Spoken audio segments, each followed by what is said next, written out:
할렐루야. 네, 안녕하세요. 반갑습니다. 네, 소개해 주신 대로 저는 기독교원 느헤미야에서 신약학을 가르치고 있고요. 오늘 이렇게 언덕교회에 또 함께 예배드리고 말씀을 전할 수 있도록 또 초청해 주시고 인도해 주신 하나님께 또 감사의 영광을 돌려드립니다. 그리고 여러분들 만나 뵙게 되어서 너무 반갑습니다. 제가 오늘 전철을 타고 왔는데요. 이 강남역을 너무 오랜만에 왔거든요.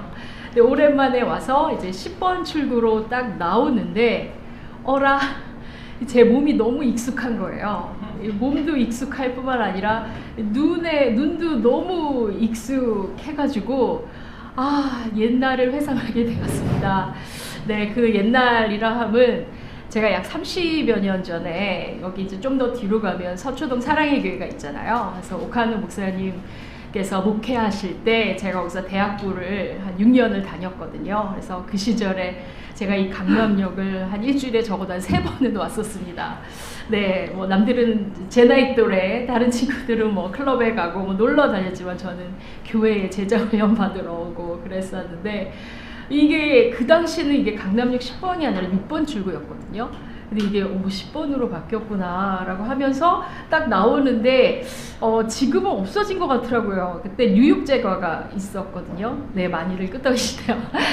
그 뉴욕제과 그 계단에서 저희가 한 매월 4주째 그 주일날 한 뭐 5, 60명 대학생들이 그 계단에 쭉 이렇게 서가지고 합창단처럼 서서 저희들이 이렇게 기타 치면서 찬양하고 노래하고 노방전도 했었던 그런 경험들이 되살아나면서 굉장히 저는 그 여기까지 걸어오면서 되게 뜻깊은 시간을 가졌습니다. 네, 뭐 여기서 이제 말씀을 증거해 주시는 박창훈 목사님과는 아까 사모님과도 잠깐 인사를 드렸는데 미국에서 공부한 석사와 박사학위 학교가 같아요. 그래서 전공은 저희가 서로 다른데 이제 보통 이제 미국의 학교들이 굉장히 많잖아요. 근데 많은데 이렇게 석사와 박사를 같은 학교에서 이렇게 공부한 사람들을 찾아내서 출연하면 이렇게 많지는 않을 텐데 또 박창훈 교수님과 그렇더라고요. 그래서 물론 이제 박창훈 교수님은 훨씬 저보다 훌륭하셔서 제가 그분의 신발끈을 묶기에는 합당치 않습니다만, 그래서 오늘 또 이렇게 여기 언덕교회에 오니까 참 분위기도 좋고 찬양도 너무 은혜스럽고 굉장히 친근한 분위기를 느낄 수 있었습니다. 네, 오늘이 이제 2025년도 2월 둘째 주입니다. 네, 지난 연말과 또 올해 연초 많은 그런 사건들과 또 염려 속에 어떻게 지나가는지 모르고 훅 지나간 것 같습니다.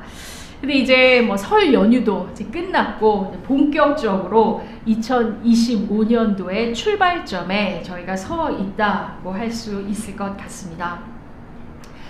2025년도가 이 미래 대한민국의 역사에서 후세 우리의 자손들에게 어떻게 해석될지는 우리는 확실하게는 모르겠지만 그래도 어떻게든 분명히 회자되어질 이 2025년도의 순간에 저희들이 함께 동시대의 역사의 증인으로 살아가고 있습니다. 이 역사의 소용돌이 속에서 우리 기독교인이 주목하고 또 바라보아야 할 것은 역시 하나님의 말씀과 또 기도, 그리고 이 세상에 대한 하나님의 뜻이 무엇일지 지속적으로 성찰하면서 그 성찰한 대로 우리의 진리의 발걸음을 한 걸음 내딛는 일이다 라고 할 것입니다. 오늘 설교 제목이 복음은 희망입니다 인데요. 여러분들은 희망을 어떻게 정의하고 싶으세요? 제가 좀 인터넷에서 찾아봤습니다. 희망을 뭐라고 이야기하는지 좀 소개시켜드리면, 오늘 비록 힘들지라도 더 나아질 내일의 나를 바꾸는 것, 지금 여기 이 순간 감사하는 마음을 가지는 것, 상처받은 치유자가 되는 것, 지친 하루를 살면서 하루 한 번 웃을 수 있는 것. 또 희망에 대한 명언 몇 개만 소개시켜드리면, 내 비장의 무기는 아직 손안에 있다. 그것은 희망이다. 희망은 어둠 속에서도 길을 밝히는 불빛이다. 현재에 충실하면 미래는 자연스럽게 열릴 것이다. 희망은 인간이 견디는 모든 병고의 가장 보편적인 유일한 치료제이다. 그 다음에 이제 지금 마지막으로 소개해드릴 거는 제가 가장 좋아하는 명언인데요.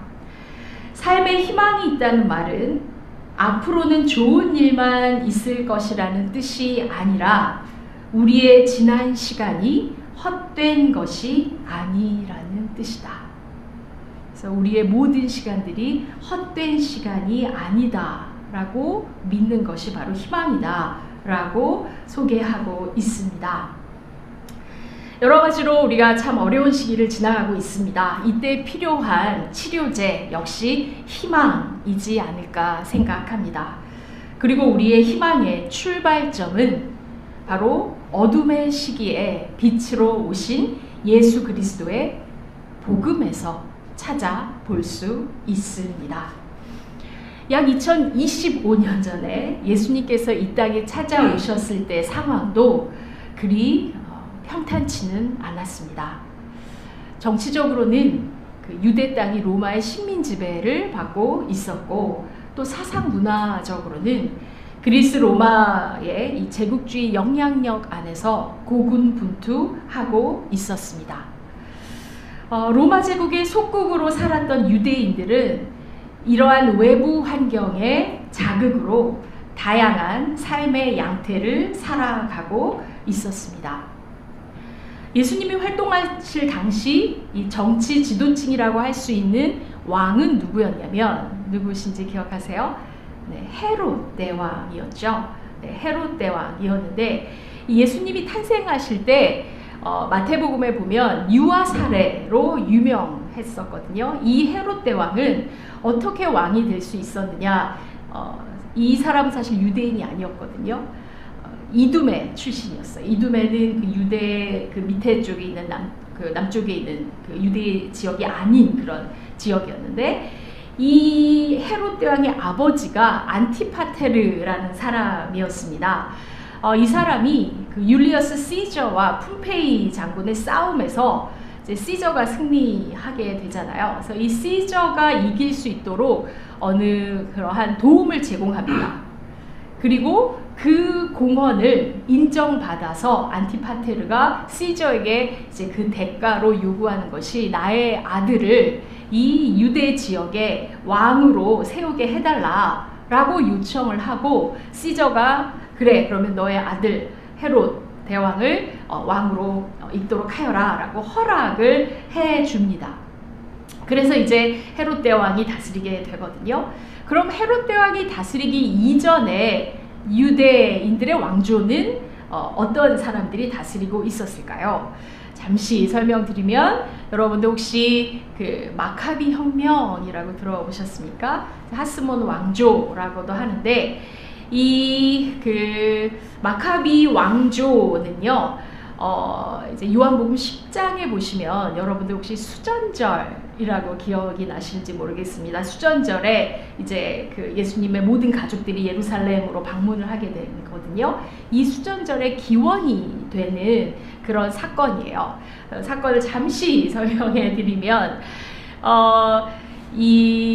이제 우리 이스라엘은요, 쭉 식민 지배를 받아와요.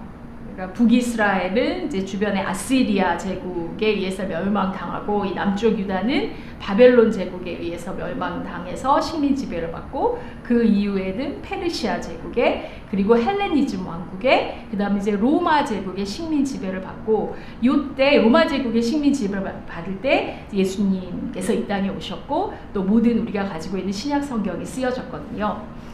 근데 이제 로마 제국이 다스리기 이전에 헬레니즘 왕국의 지배를 받을 때 기원전 2세기경에 안티오크스 4세라는 왕이 있었습니다. 근데 그 왕이 유대인들을 굉장히 그 종교적으로 억압을 해요. 예를 들면 예루살렘 성전에 제우스 신전을 이렇게 세워놓고 유대인들로 하여금 제우스에게도 경배하게 하고, 또 유대인들이 굉장히 생명처럼 여겼던 뭐 안식일법, 정결법, 뭐 음식법 등등 이런 것들을 지키지 못하도록 억압합니다. 그래서 이때 이제 여기에 유대인들이 너무 힘들다, 우리 안 되겠다 해서 일종의 혁명을 일으켜요. 이게 이제 유다 마카비우스라는 제사장 가문의 형제들이 혁명을 일으키는데 그게 성공을 해요. 성공을 해서 그 유다 마카비우스 가문의 이름을 따서 이제 마카비 혁명이라고 하고 이제 하스몬 왕조라고 하는데요. 이 유다 마카비우스 형제들이 이제 이 혁명을 성공하면서 가장 먼저 했던 일이 뭐냐면 예루살렘 성전에 있었던 제우스 신전을 다 부수고 성전을 깨끗이 정화해서 하나님께 바칩니다. 네, 이게 이제 요한복음 10장에 나오는 수전절의 기원이고요. 여러분들 왜 유대인들 오늘날에도 꼭 그 민족적인 절기로 하누카라고 들어보셨습니까? 이 하누카의 기원이 지금 제가 설명드렸던 요 마카비 왕조의 그 기원이기도 해요. 자, 그래서 이제 지금까지 그래도 마카비 왕조는 유대 왕조였잖아요. 그러니까 유대인들이 잘 따랐습니다. 물론 이제 그 당시에 이 마카비 왕조도 따르지 않고 따로 그 광야에 나가서 살았던 그런 그룹들이 있어요. 그렇지만 그래도 유대인이었잖아요. 그런데 헤롯 대왕은 어때요? 헤롯 대왕은 순수 유대인이 아니죠. 이 아버지는 이두메 사람이었고 안티파테르라는, 그리고 어머니는 유대인이었어요. 그러니까 이제 그 혼혈 유대인이었던 거예요. 그러니까 유대 민족주의자들이 이 헤롯 대왕이 우리들의 왕이 되는 것을 싫어했습니다. 그래서 사실 헤롯 대왕이 왕으로 임명되기 이전에 사실 우리는 그 헤롯을 왕으로 원하지 않는다라는 그런 반란들이 좀 있었습니다. 그리고 헤롯 대왕 역시도 자기가 순수 유대인이 아니니까 항상 거기에 대한 어떤 이제 약점이라고 생각을 했어요. 그러면서 유대인들의 환심을 사기 위해서 이제 예루살렘, 왜냐면 예루살렘 성전은 유대인들에게 있어서 굉장히 중요한 그런 곳이잖아요. 하나님을 만나는 장소이기도 하고 유대인들의 어떤 가장 핵심적인 센터라고 할 수 있는, 그래서 이 예루살렘 성전을 이제 보수해 줍니다. 보수 공사를 시작해요. 그리고 언제든지 자기 왕권이 빼앗길까봐 이제 두려워했습니다. 그래서 여러분들 마태복음에 보시면 동방 박사들이 그 별을 연구해 보니까 왕이 나신다라는 소식을 듣고 이 헤롯 대왕에게 찾아오잖아요. 그래서 묻죠. 이 왕이 탄생하는 걸 우리가 사인으로 읽어냈는데 그 왕이 어디 계시냐 그랬더니 헤롯이 뭐라고 대답해요? 잘 모르겠는데 너희가 발견하면 나에게도 좀 꼭 알려다오 라고 하면서 동방 박사를 보내고 어떤 사건을 저지릅니까?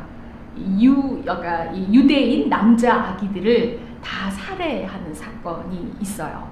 그 마태복음에 다 나옵니다. 여러분 다 알고 계시죠? 그게 이제 헤롯 대왕이었다라는 걸 잠시 설명드리고, 제가 왜 이렇게 이런 역사적인 걸 말씀해 드리냐면 예수님이 찾아왔던 그 시기가 그렇게 평탄한 시기는 아니었다라는 걸 지금 설명드리기 위해서 좀 자세히 설명드리는 거예요. 그래서 이 헤롯 대왕이 기원전 4년경에 죽습니다. 그리고 요 무렵에 예수님이 탄생하시거든요. 그래서 헤롯 대왕이 죽은 다음에는 이 유대 지역이 크게 3개의 지역으로 나뉘어서 그 헤롯 대왕의 아들들이 통치하게 돼요. 그래서 분봉왕이라고 이제 우리 성경에 나오고 이제 가신왕이라고도 이렇게 나오는데 다 이제 로마 제국이 역시 인정하는 그런 왕들이었습니다. 그래서 이제 여러분 그 유대 지역의 지도에 좀 익숙하신지 모르겠는데 아마 제가 이렇게 멋진 프레젠테이션이 있다라는 걸 알았으면 제가 좀 뭐 자료를 가지고 와서 이렇게 보여드리고 띄워드렸을 텐데, 네, 박차고 목사님이 그런 말씀 하나도 안 하셔가지고 제가 이 상황을 잘 몰라서 그냥 스크립트로만 준비했는데, 여러분의 머릿속에서 지도를 그려보시면 이제 이스라엘 다녀오신 분들도 꽤 계실 것 같아요. 그래서 이 북쪽 지역, 그러니까 갈릴리 호수가 있는 지역을 갈릴리 지역이라고 하고, 거기서 이렇게 쭉 요단강이 흐르고 밑에 사해 지역이 그 예루살렘 근처에 있는 유대 지역에 있잖아요. 그래서 이 갈릴리 지역과 그 요단강 오른쪽에 있는 베레아 지역은 헤롯 안티파스라는 왕이 다스리게 됐는데, 그 헤롯 안티파스는 누구냐면 세례자 요한을 참수시켰던 그 왕이에요.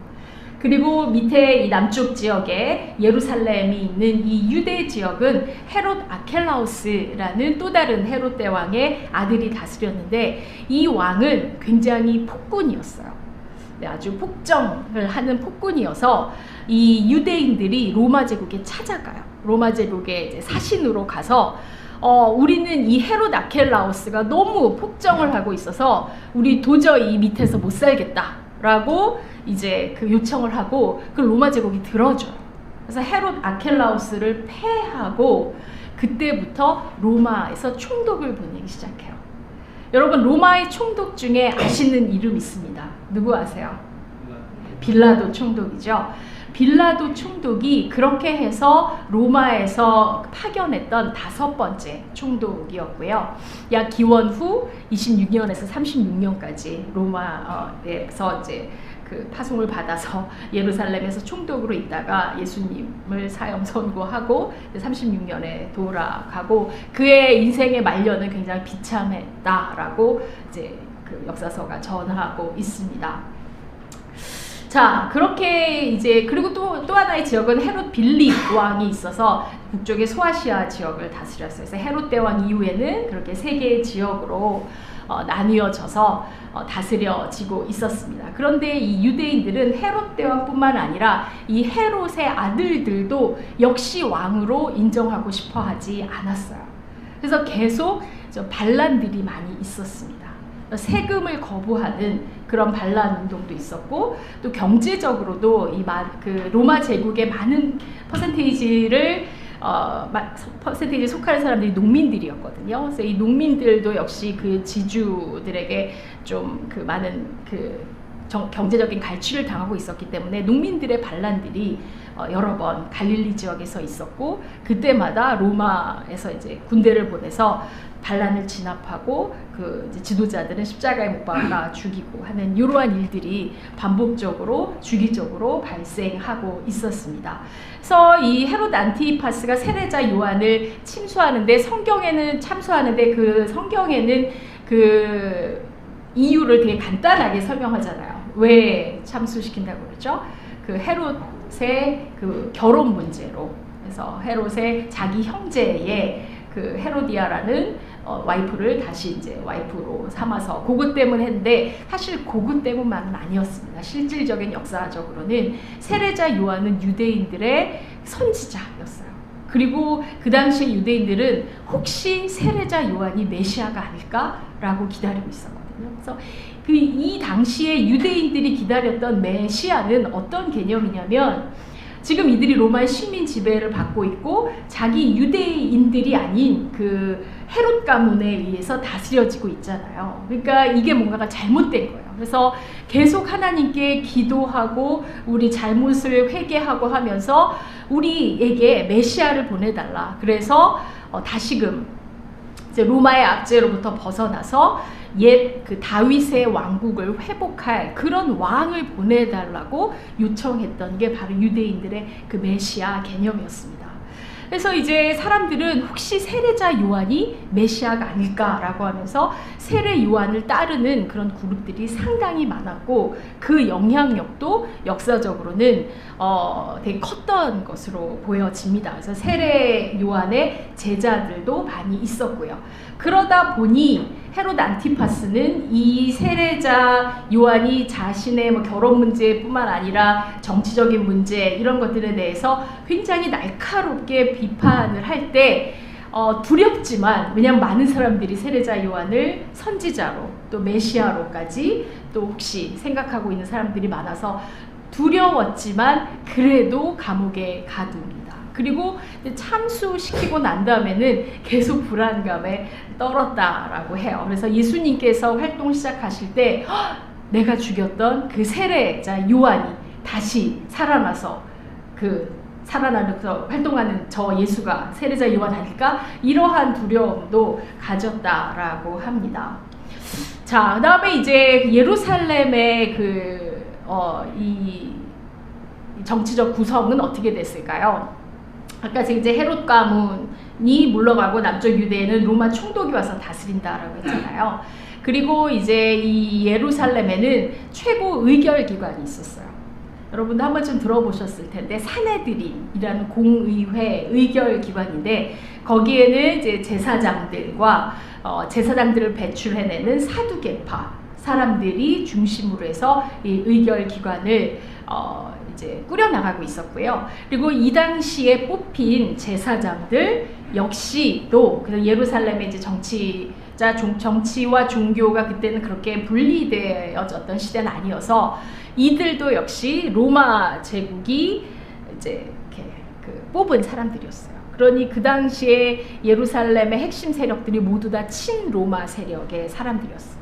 아니면은 거기서 이제 권력을 가질 수 없었기 때문에 이렇게 운영이 되고 있었는데 여러분 성경에서 예수님의 적대자 세력으로 굉장히 익숙한 파가 있어요. 누굴까요? 사두개파가 아니라 누구죠? 네 글자.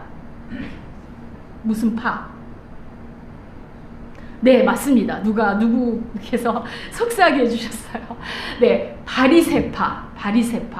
네, 바리새파는요, 예수님 당시에 어떤 위치에 있었냐면, 이 바리새파는 사실 율법 전문가예요. 율법 전문가. 사두개인들은 제사장 그룹이고, 이 바리새파 사람들은 율법 전문가거든요. 근데 예수님이 활동하시던 이때는 정치적 권력에서 완전히 밀려나 있었어요. 왜냐면, 아까 그 헤롯 가문이 그 왕 권력을 잡기 이전에 그 마카비 왕조가 하스몬 왕조가 정치 권력을 가지고 있었다고 했잖아요. 유대인들의. 그때는 바리새인들이 핵심 멤버였거든요. 근데 이제 그 하스몬 왕가가 무너지고 헤롯 가문이 들어서면서 같이 바리새인들도 이제 밀려나게 돼요. 밀려나고 이 의결 기관이 산헤드린 공의회에도 잘 활동하지 못했고 오히려 그냥 흩어져서 회당을 중심으로 각 마을에 흩어져서 회당을 중심으로 유대인들에게 율법을 가르치는 그런 율법 선생으로서 활동하고 있었던 사람들이 바리새파 사람들이었습니다. 자, 이렇게 예수님이 활동하던 시대에도 아주 다양한 형태의 사람들이 이제 신앙의 색깔도 다양했고 어떤 정치적인 스탠스도 굉장히 다양했고 이런 다양한 가운데서도 공통으로 경험하고 있었던 것은 로마 제국의 식민 지배 그리고 또 여러 가지 그 세금 갈취 등등으로 인해서 많이 또 반란이 자주 일어나는 이런 상황에 예수께서 이 땅에 찾아오셨다라는 것입니다. 성경은 이렇게 어둡고 절망이 팽배했던 세상에 오신 예수님을 복음이라고 선포합니다. 복음이란 말은 그리스어로 유앙겔리온이라고 합니다. 여러분들 들어보셨죠? 유앙겔리온. 유라는 말은요, 이제 좋은이라는 뜻을 가진 그리스어 접두어고요. 앙겔리온은 여러분 앙겔리온은 일단은 소식, 메시지라는 뜻이거든요. 근데 이 앙겔리온에서 나오는 말이 뭐냐면 천사라는 말이에요. 천사가 그리스어로 앙겔로스라고 하거든요. 그 앙겔로스에서 나온 말이 영어에 뭘까요? 천사? angel. 그래서 사실 이 angel, 천사라는 말에는요, messenger라는 의미가 있어요. 그러니까 소식을 전하는 자. 그러니까 하나님의 말씀을 전하는 자, 하나님의 뜻을 전하는 자, 이게 앙겔로스, 그러니까 엔젤의 이제 원어적 의미다라고 하겠습니다. 그래서 유앙겔리온 하면 좋은 소식, 굿뉴스거든요. 근데 이 유앙겔리온이 기독교적인 용어는 아니었습니다. 처음에는. 그러니까 그 당시에 그리스 로마 제국에서 그러니까 그리스 로마 제국에서 일반적으로 사용되던 용어였어요. 그러면 어떠할 때 이 유앙겔리온이라는 단어를 사용했냐면 이제 이 왕자가 탄생했을 때 그리고 이 왕이 전쟁에 나가서 승리하고 승전가를 부르면서 이제 개선하고 돌아올 때 이때 유앙겔리온이라고 했어요. 그 다음에 이제 꼭 그 왕이 한 왕가에서만 나오지 않잖아요. 헌병을 일으키면 또 다른 이제 사람들에 의해서 정권이 잡혀지면 새로운 왕가가 시작되는데, 고를 때, 새로운 왕가가 시작될 때, 이때도 유앙겔리온이라는 말을 사용했어요. 그래서 왕자가 탄생했을 때, 전쟁에 나가서 승리하고 왔을 때, 그 다음에 이제 왕가가 바뀌어서 새로운 시대가 시작되어질 때, 요럴 때를 그리스 로마 제국에서 유앙겔리온이라고 사용했었고, 그거를 기독교인들이 차용한 거예요. 유앙겔리온. 그러면 기독교인들이 이 유앙겔리온이라는 단어를 차용하면서 어떠한 의미로 사용했을까요? 새 시대가 도래했다는 거예요. 우리의 왕은 예수 그리스도다라는 거예요. 그리고 하나님의 나라가, 새로운 나라가 도래했다라는 것을 선포하는 게 유앙겔리온, 복음이었다라는 것입니다.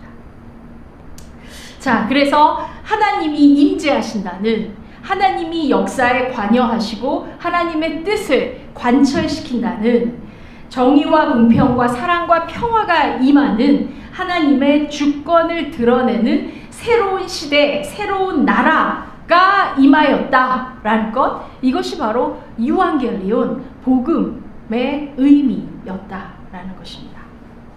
자, 오늘의 본문인 마가복음은 예수님의 이 말씀과 행적을 다루는 첫 번째 책입니다.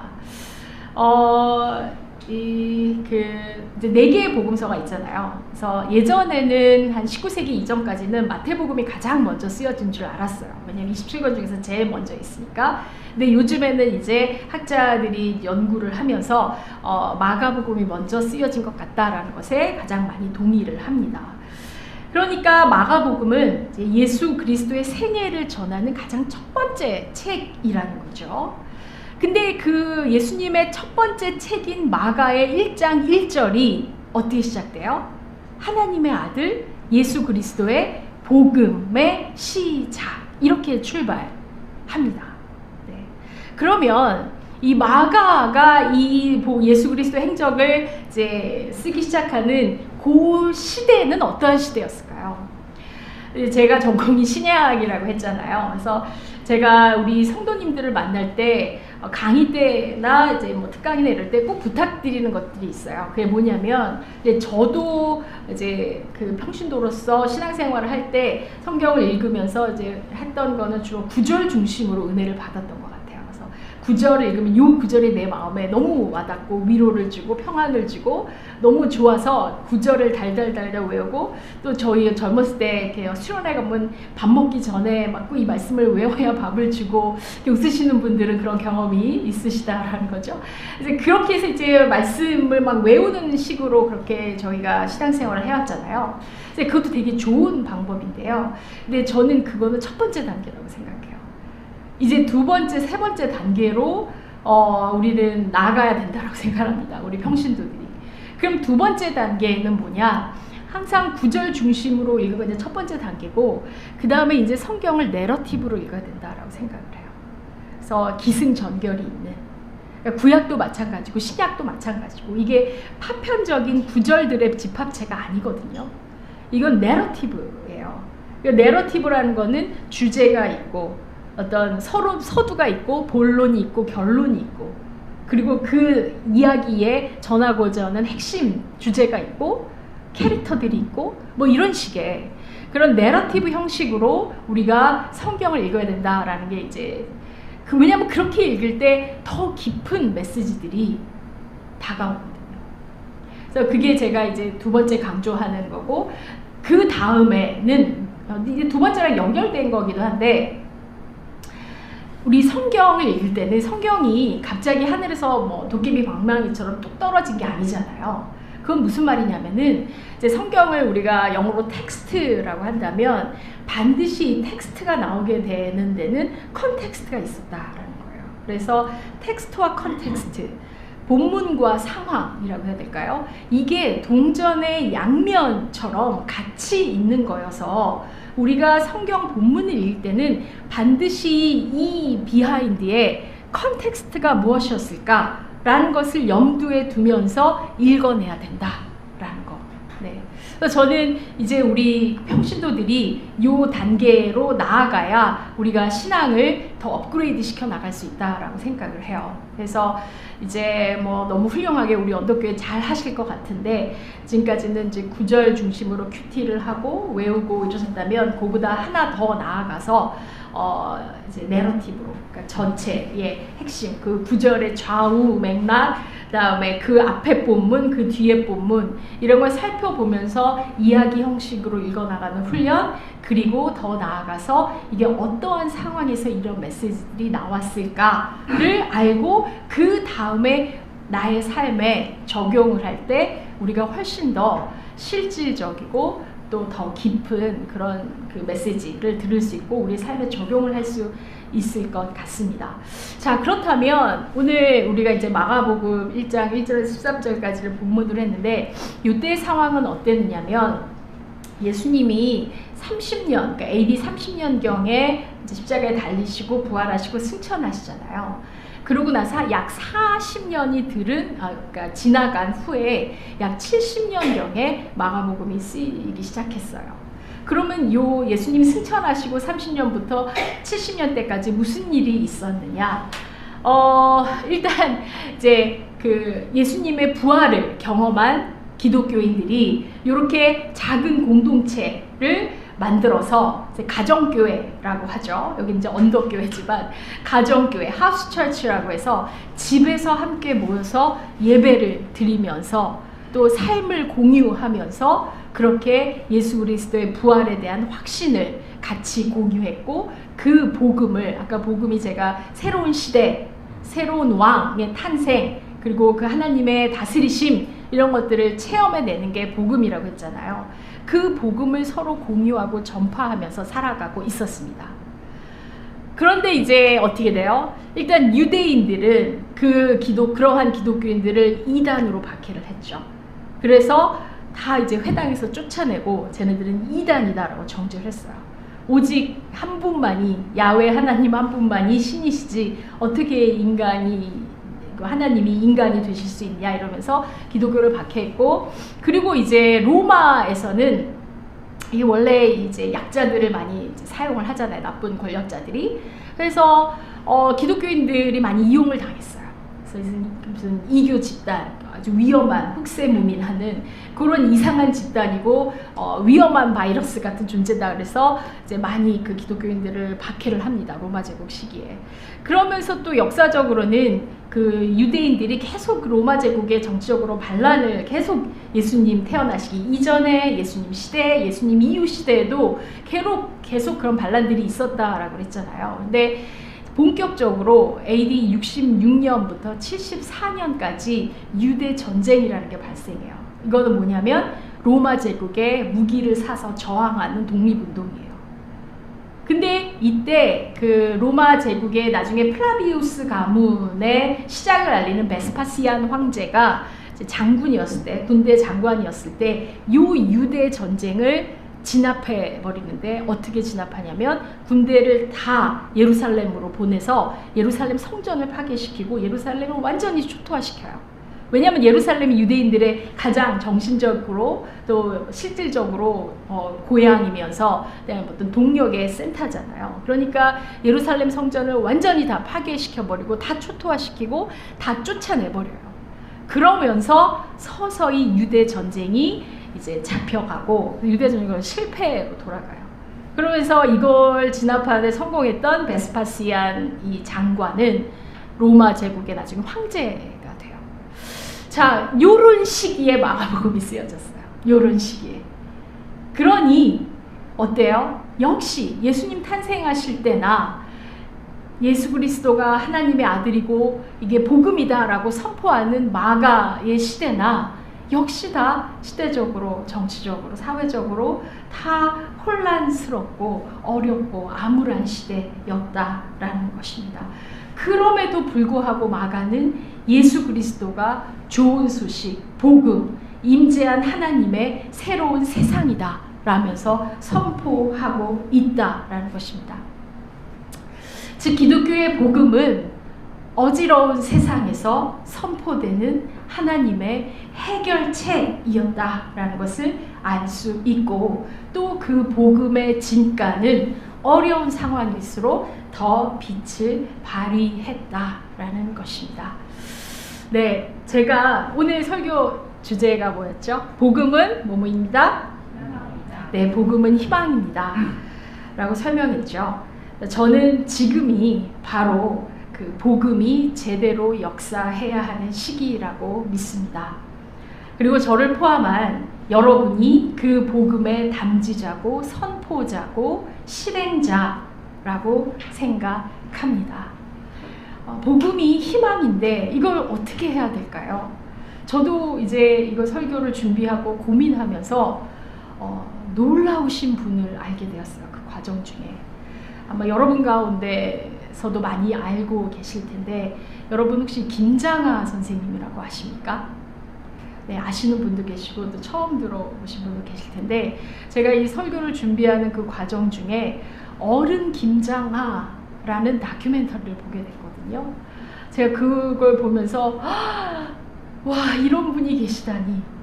저는 그분의 삶 속에서 그리스도의 복음의 내용을 보았고 또 희망의 씨앗을 보았습니다. 네, 이제 김장하 선생님 소개를 해드려야겠죠. 혹시 이제 모르시는 분들을 위해서. 이 김장하 선생님은요, 굉장히 가난하게 자라셔서 공교육을 받지 못하고 이제 직업학교에서 기술을 배워서 한약방 의사 자격증을 따게 됩니다. 이분이 진주 분이에요. 진주에서 남성당 한약방을 약 50여 년 동안 운영하는데 장사가 너무너무 잘 됐다고 합니다. 그래서 굉장히 돈을 많이 버셔요. 근데 그 돈으로 자기 재산을 늘리는 데 사용하지 않고 모두 다 사회에 환원을 하십니다. 어떤 식으로 환원을 하시냐면, 일단 이분 진주 분이시잖아요. 그래서 진주시에 신문을 발행하는 지역신문 사업에, 그리고 고등학교를 세워요. 이분이 명신고등학교라고 하는데, 이 고등학교를 세워서 운영하다가 이 국가에 헌납을 합니다.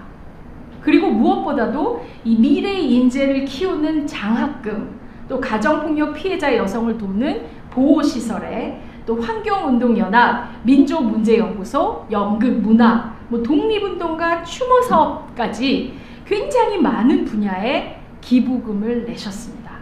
그리고 본인은 아주 검소하게, 그리고 절대 허투루 돈을 쓰지 않으셨습니다. 김장하 선생님이 뭐라고 말씀하시냐면, 인용입니다. 똥은 쌓아두면 구린내가 나지만 흩어버리면 거름이 되어 꽃도 피우고 열매도 맺는다. 돈도 이와 같아서 주변에 나누어야 사회에 꽃이 핀다고 말씀하셨어요. 그리고 이분이 특히 장학 사업으로 약 1000여 명의 그 학생이 이 장학금을 받았다라고 하고 약 30억 정도가 쓰였다라고 하거든요. 네, 이 장학금을 수여받은 장학생들 중에는 우리가 잘 알고 있는, 요즘에 뉴스에 굉장히 많이 나오시는 문영배 헌법재판관도 고2 때부터 대학 졸업할 때까지 김장하 선생님의 장학금을 받았다고 합니다. 그래서 이분이 사법시험에 합격한 뒤 김장하 선생님께 이제 감사 인사를 드리러 찾아갔다고 해요. 그랬더니 김장하 선생님이 뭐라고 말씀하셨냐면, 나에게 고마할 게 없다. 나는 이 사회에 있는 걸 너에게 주었으니 갚아야 한다고 생각하면 이 사회에 갚으라 라고 말씀하셨다고 해요. 또 그 밖에도 어떤 장학생이 찾아와서, 선생님, 제가 장학금을 받고도 이렇게 특별한 인물이 못 돼서 죄송합니다 라고 이렇게 말씀드렸더니 뭐라고 김장하 선생님이 말씀하시냐면, 나는 그런 거를 바라는 거는 아니었어. 그런 소리 하지 마라. 우리 사회는 평범한 사람들이 지탱하고 있는 거다. 너무 멋지지 않으십니까? 네. 저는 이러한 김장하 선생님의 삶의 가치는 예수님께서 가르치시는 내용과 매우 흡사하다고 생각합니다.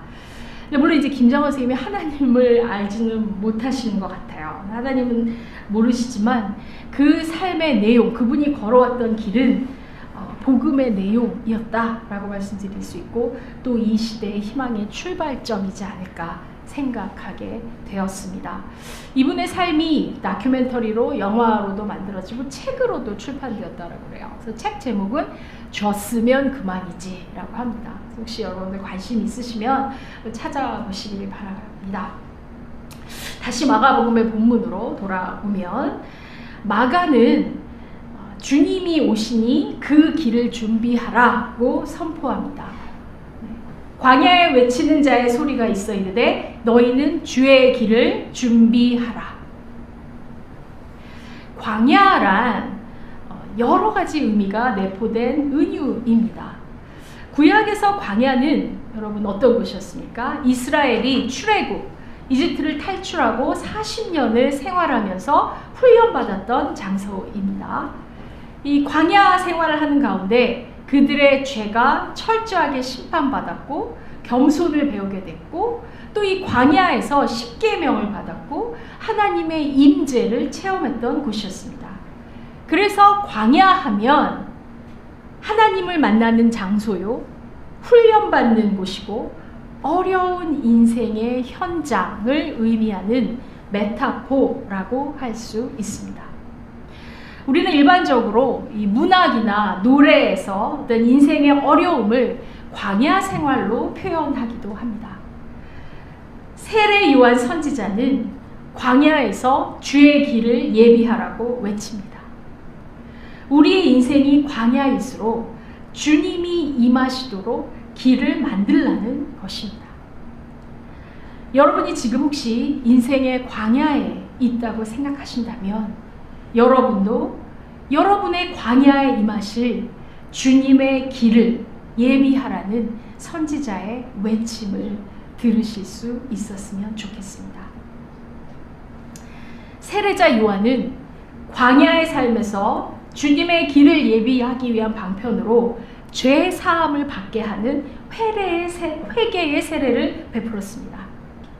이거는 우리가 광야의 삶을 살아가는 것이 바로 인간의 죄에 있다라는 것을 원인 분석하는 것입니다. 우리 인간은 하나님 앞에 많은 죄를 저지르고 살아가고 있습니다. 너무나 죄송할 정도로.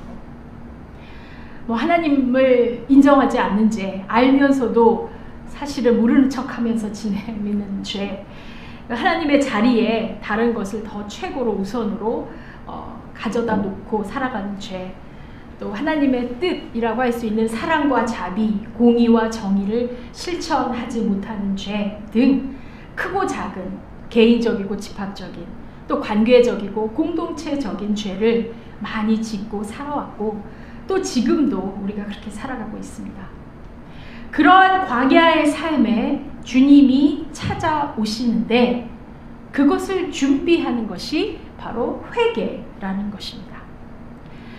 회개라는 말은 헬라어로 메타노이아라고 해요. 오늘 제가 그리스어 단어 많이 가르쳐드리죠. 메타노이아에서 메타는요, 지금 유행하는 단어 그 메타입니다. 메타버스. 요즘 페이스북도 메타로 바뀌었잖아요.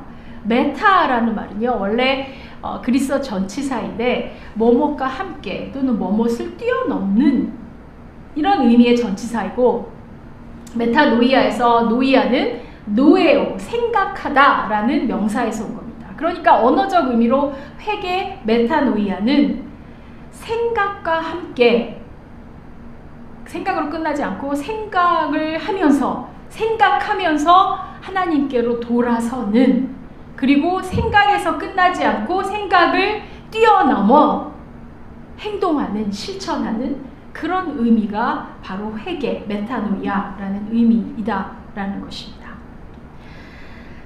그래서 행동으로 옮기는 것, 이것이 메타노이아고 이것이 광야에서 주님의 길을 만드는 시작이다라고 세례자 요한은 선포하고 있다라는 것입니다.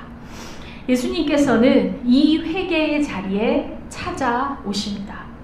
즉 하나님께로 돌이키는 삶을 살아가고자 하는 자들에게 찾아오신다는 것이죠.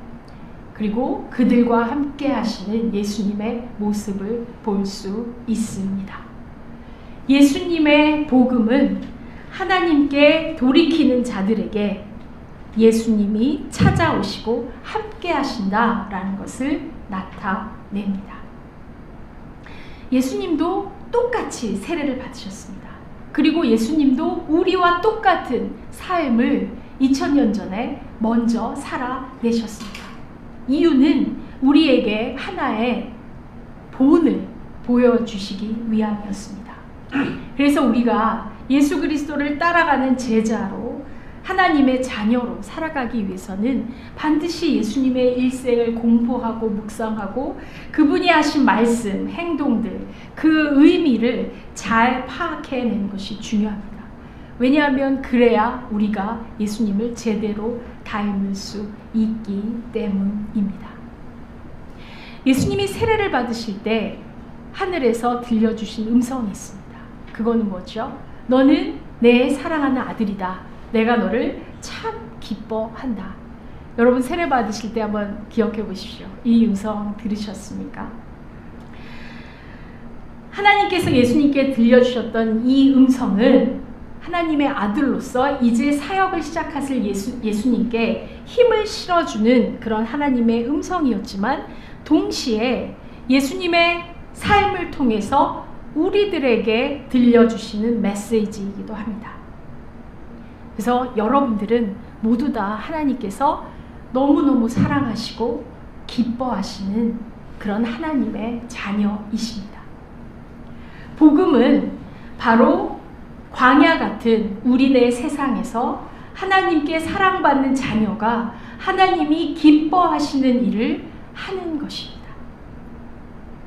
그래서 복음은 광야에서 회개함으로 주님의 길을 만드는 것이고 하나님의 사랑받는 자녀다 라는 확신과 함께 하나님의 기뻐하시는 일을 하는 것입니다.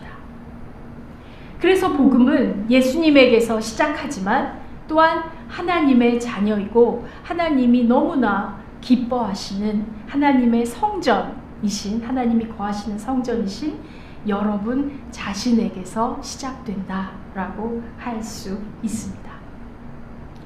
자, 예수님이 이렇게 세례를 받으시고 광야에 나가셨죠.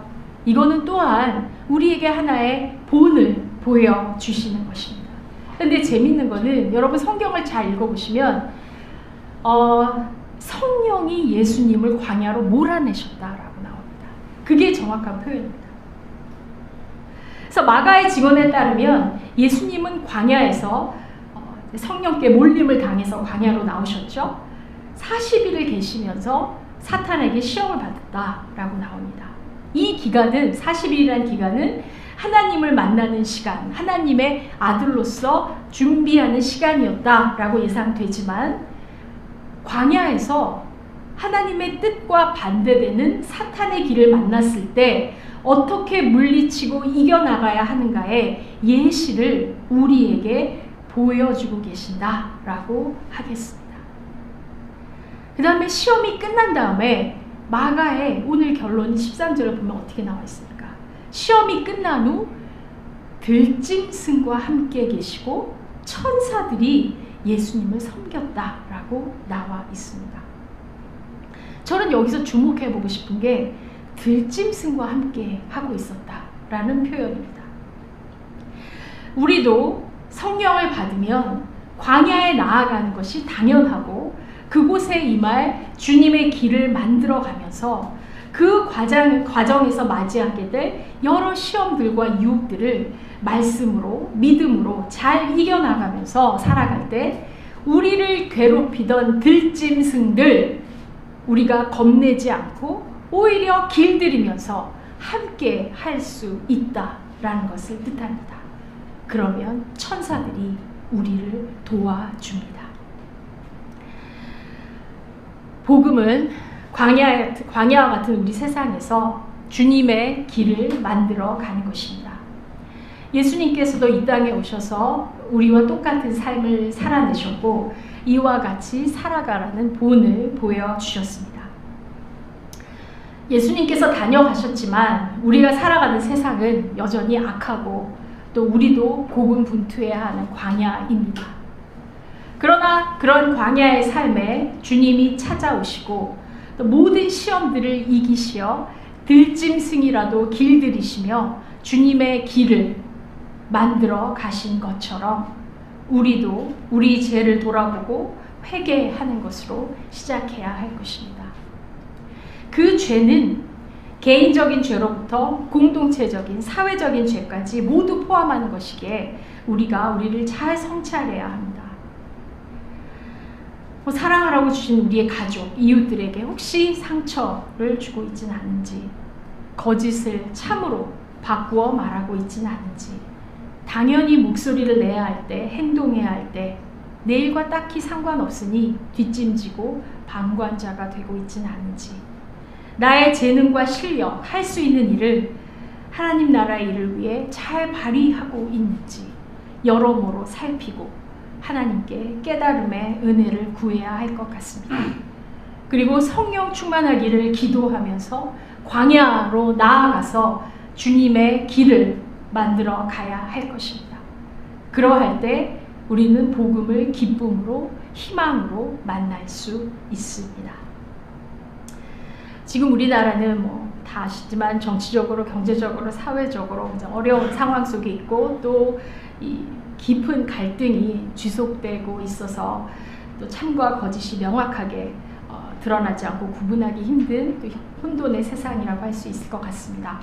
그러나 이러한 광야에서 하나님께서 우리에게 바라시는 것은 여기에 바로 사랑과 정의와 평화로운 주님의 길이 만들어질 수 있도록 하나님의 나라가 임하는 통로가 되는 것이라 믿습니다.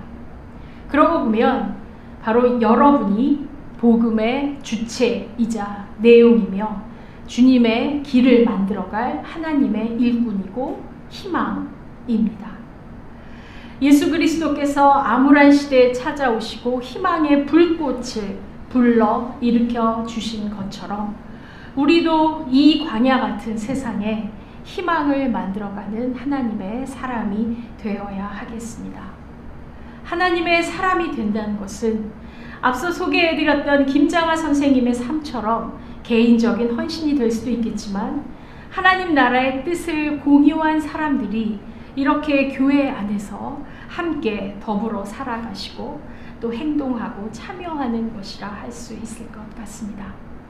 하나님의 나라가 임한 언덕교회에 하나님 나라의 시민으로 복음의 삶을 실천하시고 2025년 여러분의 삶과 가정과 직장에서 하나님이 사용하시는 희망의 주체자가 되시길 주님의 이름으로 축원합니다.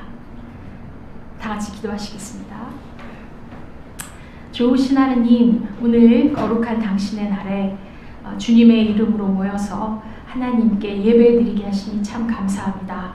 주님 앞에 우리의 죄들을 그리스도의 이름으로 다 고백하고 용서받게 하시고 주님이 베푸시고 인도하실 은혜를 사모하며 하나님 나라의 시민으로 복음의 전달자로 희망의 길을 만들어가는 사람으로 광야에 나아가 당당히 살아가게 하옵소서.